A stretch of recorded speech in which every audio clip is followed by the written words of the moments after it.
Subscribe करें Avadhnama news. Subscribe button पर click करें, फिर राइट साइड में बने बेल पर भी क्लिक करें ताकि आपको हमारे वीडियोस की नोटिफिकेशन मिलती रहे।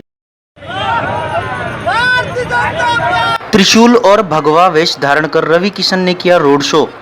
गोरखपुर में चुनाव को धर्मयुद्ध बनाने में जुटी भाजपा।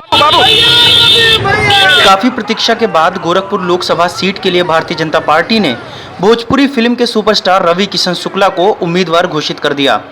बृहस्पतिवार को प्रथम गोरखपुर आगमन पर रवि किशन पूरी तरह से भगवा रूप में नजर आए। अपने रोड शो के दौरान भगवान शिव के त्रिशूल डमरू के साथ नजर आए अभिनेता से नेता बने रवि किशन शुक्ला ने अपने पहले रोड शो से ये साफ कर दिया है कि उपचुनाव में हारी हुई भाजपा इस बार चुनाव को धर्मयुद्ध की तरह लड़ेगी। रोड शो के दौरान रवि किशन ने यूपी में भाजपा के 73 से ज्यादा सीट जीतने की बात कही। उन्होंने गुरु गोरक्षनाथ को नमन करते हुए पीएम मोदी की नीतियों को जीत का मंत्र बताया।